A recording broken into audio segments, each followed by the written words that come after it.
اگر ناراض نہ ہو تو ایک کڑوی سی بات اور کہہ دو. ناراض تو نہیں ہوں گے بھائی؟ میرے آقا صلی اللہ علیہ وسلم کی شفاعت سے جنت کن کو ملے گی؟ جو مسلمان ہوگا. غیر مسلم جنت میں داخل نہیں ہوگا. اونچی بول دو یار. غیر مسلم جنت میں داخل نہیں ہوگا. تو اب مسلمان کو اپنے ایمان کی حفاظت کرنی چاہیے کہ نہیں کرنی چاہیے؟ تو ایمان کی حفاظت کیسے ہوتی ہے بھئی؟ ایمان پر خاتمہ ہوگا تو شفاعت فائدہ دے گی نا. تو ایمان کی حفاظت کیسی ہوتی ہے؟ اگر اجازت دیں تو میں ایمان کی حفاظت کا نسخہ بتلا دوں. اور لوڑ ہے کہ نہیں ہے؟ دیکھو میں ایک مثال دیتا ہوں. آپ حضرات بازار جاتے ہو، ایک پودا لے کے آ جاتے ہو، لا کے گھر میں لگا دیتے ہو. وہ آم کا پودا ہے یا امرود کا پودا ہے، کوئی بھی ہے. اب پودا آپ نے لگا دیا. اب اس کو نہ پانی دیتے ہو، نہ گوڈی دیتے ہو، نہ چھنگائی کرتے ہو، نہ اس کو کھاد ڈالتے ہو. میں پوچھتا ہوں بھائی پودا لایا تھے انہوں پانی کیوں نہیں دے دے؟ او ابا جی سارے کو ٹائم ہی نہیں گا، وقت ہی نہیں گا، مصروف بنے ہیں، ٹائم ہی نہیں ہے.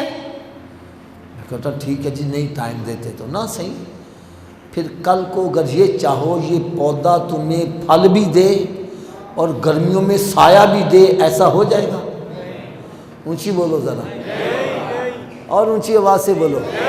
بھائی میں نے آپ سے پہلی بات کہہ دی ہے، میری بات غلط لگے میری جھولی میں ڈال دو، میں برا نہیں مناؤں گا. اور اگر اچھی لگے تو پھر عمل ہونا چاہیے کہ نہیں ہونا چاہیے؟ بولو تو صحیح یار، کرو گے عمل؟ پودا لگایا ہے، اس کو پانی بھی نہیں دیتا، گوڈی بھی نہیں کرتا، کٹائی چھنگائی بھی نہیں کرتا. کل کو چاہے یہ پودا مجھے پھل بھی دے اور گرمیوں میں سایہ بھی دے، ایسا ہو جائے گا؟ بولو تو صحیح. اگر چاہتے ہو پھل بھی ملے سایہ بھی ملے تو پھر آپ کو اسے صبح و شام پانی بھی دینا پڑے گا، گوڈی بھی دینی پڑے گی، کٹائی چھنگائی بھی گوڈی بھی کرنی پڑے گی، زہریلے پانی سے بھی بچانا پڑے گا. ایسا ہی ہے نا؟ تو بھائی بس اسی طرح سمجھ لو لا الہ الا اللہ محمد رسول اللہ. یہ ہم نے پودا لگایا ہے. کیا لگایا ہے؟ پودا لگایا ہے. دنیا کے پودے کو دن میں 2 مرتبہ پانی دینا پڑتا ہے. ارے یہ پودا ایسا حساس ہے، اس کو روزانہ 5 نمازوں کا پانی دینا پڑتا ہے. اور سال کے بعد رمضان کے روزوں کا پانی بھی دینا پڑتا ہے. پھر جب شاخیں بڑھ جائیں کٹائی چھنگائی زکوٰۃ بھی دینی پڑتی ہے. اور پھر رب توفیق دے تے حج دی کھاد بھی پانی کہتی ہے. پھر اس کو شراب کے پانی کے، نشے کے پانی سے، حرام کے پانی سے بچانا پڑتا ہے. گرمی سردی کی اس کو لو سے بچانا پڑتا ہے.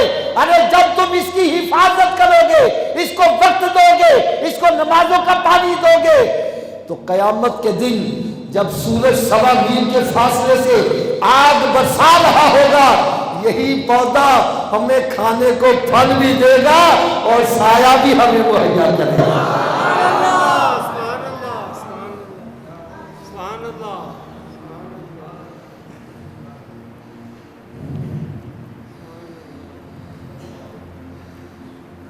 اب بھائی دیکھو میری بات سنو. آپ کا بیٹا میٹرک کا سٹوڈنٹ ہے.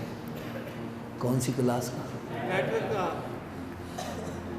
اس نے امتحان دینا ہے. اگر میں پیپر آؤٹ کر دوں، وہ پھر بھی تیاری نہ کرے، فیل ہو جائے، اس سے بڑا نکمہ کوئی ہوگا؟ اونچی بول دو یار. اس سے بڑا نکمہ، اس سے بڑا نکمہ کوئی نہیں. اب معذرت کے ساتھ ہر کوئی اپنے گریبان میں جھانک کر دیکھے کہیں ان نکموں کی لسٹ میں میرا نام تو نہیں آ رہا. کروڑوں درود، کروڑوں سلام اس پیارے آقا صلی اللہ علیہ وسلم پر جنہوں نے میدان محشر کے پیپر کو آؤٹ کر دیا۔ فرمایا میرے غلاموں آؤ میں تمہیں ابھی بتلا دوں، قیامت کے روز مسلمان سے سب سے پہلا سوال نماز کا ہوگا۔ کون سا ہوگا جی؟ اتنی آواز سے بولو جن کو نہیں پتا ان کو بھی پتا چل جائے۔ قیامت کے روز مسلمان سے سب سے پہلا سوال کون سا ہوگا جی؟ تو میں ہاتھ باندھ کر عرض کروں گا کیا ہمارا پہلا سوال درست ہے؟ پہلے سوال چی پھنس گئے، اگلے سوالوں کا کی بنے گا؟ جو پڑھے لکھے افراد بیٹھے میری بات کی تصدیق کریں گے، اگر پہلا سوال صحیح ہو جائے اگلے مشکل بھی ہو تو آسان ہو جاتے ہیں، اور اگر پہلے میں اٹک جائے اگلے آتے بھی ہو تو بھول جاتا ہے۔ اور بھائی میں گیس لگواؤں، آپ بے شک تیاری نہ کرو، آپ کہو گے حافظ صاحب نے تکا لگایا ہے، پتہ نہیں آتا بھی ہے کہ نہیں آتا، لیکن میرے آقا کا فرمان غلط، میرے آقا کا فرمان غلط۔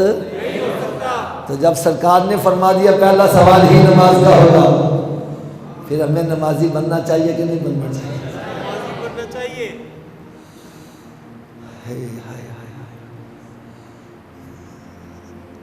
ایک سوال میں آپ سے اور کروں، ہمارے گھر میں صندوق ہوتے ہیں، الماریاں ہوتی ہیں، سیفیں ہوتی ہیں، ان میں گندے کپڑے رکھتے ہو کہ صاف کپڑے رکھتے ہو؟ گندے کیوں نہیں رکھتے؟ کیوں جی حضرت صاحب ان میں گندے کپڑے کیوں نہیں رکھتے؟